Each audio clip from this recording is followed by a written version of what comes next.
Baltimore County, Maryland. It was founded by Cecil Calvert in 1659. Population estimation 827,370.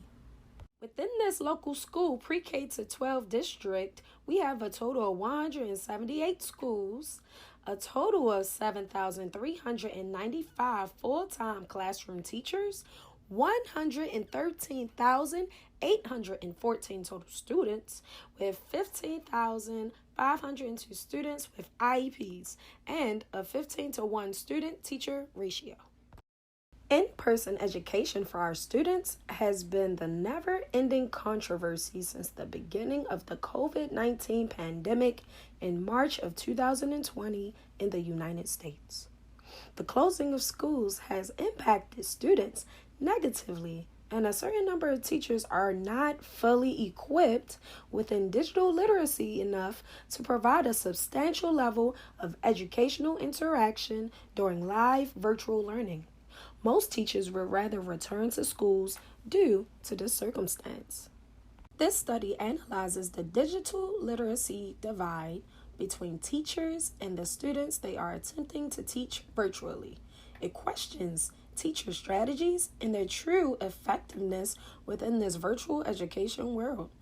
The study will greatly analyze data and information to increase knowledge in terms of this digital divide and how it could possibly affect our students in various ways. This study will further advance digital literacy by helping people discover past data as well as various strategies that could show promise within this digital inequity. And if this inequity is not addressed, it can continue to develop a larger gap within the entire educational system and therefore our economical world. Teachers' estimates of their students' access to internet at home varied considerably by their school demographic characteristics. Here, we have student body data in regards to Baltimore County Public Schools.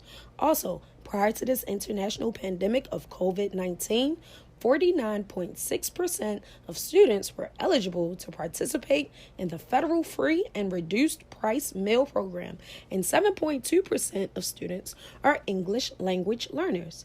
Teachers in schools serving higher percentages of students of color in high poverty schools were significantly less likely to report that all or nearly all of their students had access to the internet at home. For example, internet connections can be slow or unreliable, and families with more than one child might need additional devices. Even if there are two students in the same household sharing a device, one would be absent in class when the other is present in class, which increases student absences and decreases a concrete understanding of the content. To respond to this inequity, I would suggest that policymakers aim to bring internet access and devices to every household as soon as possible. When students are without internet access and or devices, teachers are severely limited to communicate with them, let alone effectively instruct them.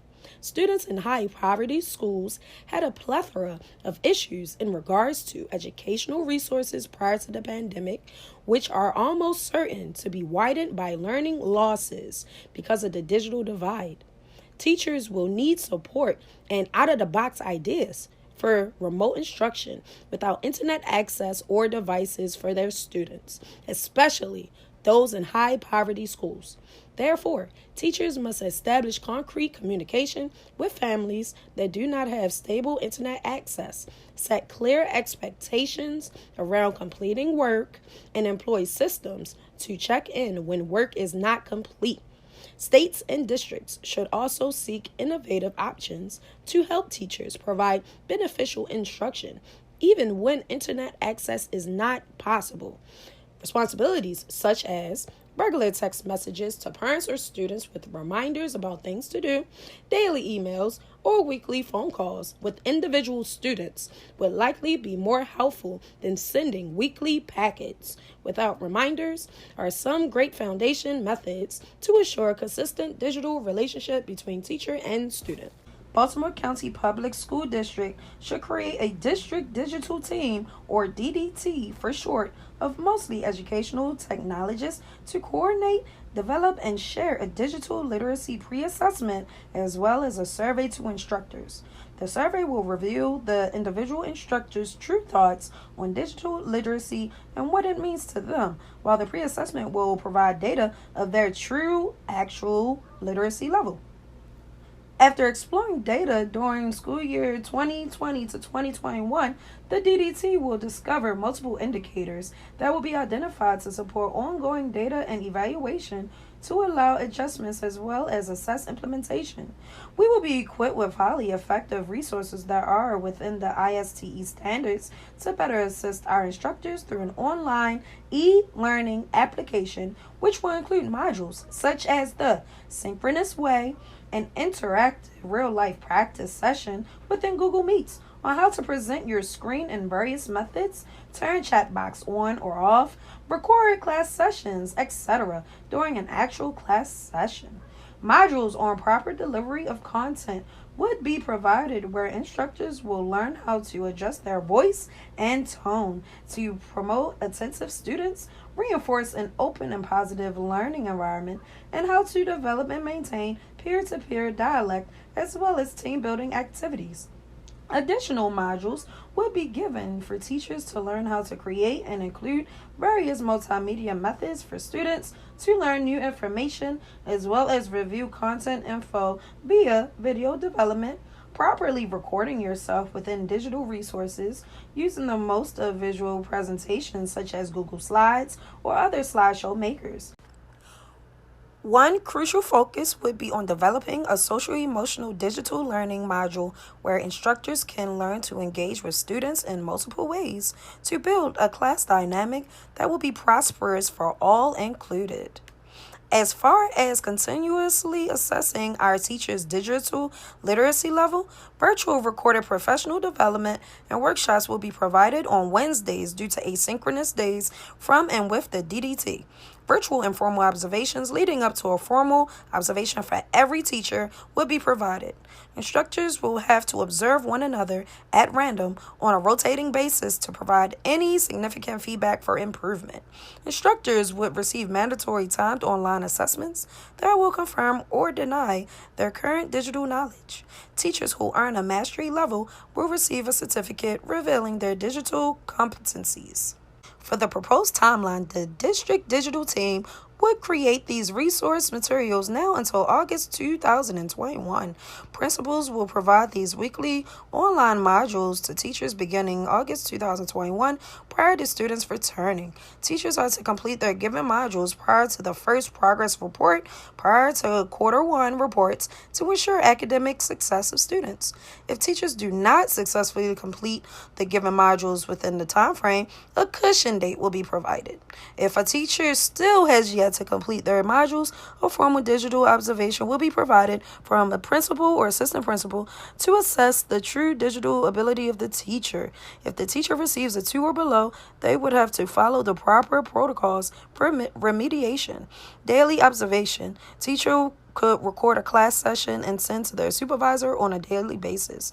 And if still not progressing their modules and understanding the content, they'll be under the process of being removed as their student's official teacher by quarter 2. District Digital Team would be responsible for creating and developing this module portal now until August 2021, providing materials to principals to give to teachers. DDT will consistently grade teachers' module submissions and provide feedback.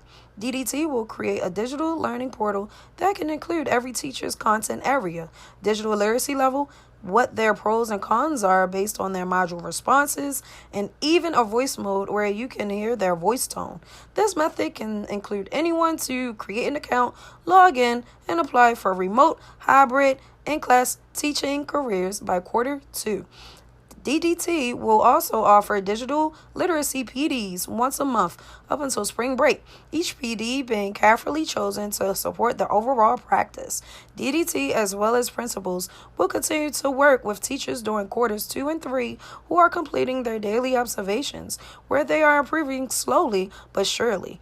and this mainly will be time for the DDTs to analyze data, surveys, and feedback within the modules and any other provided resources given.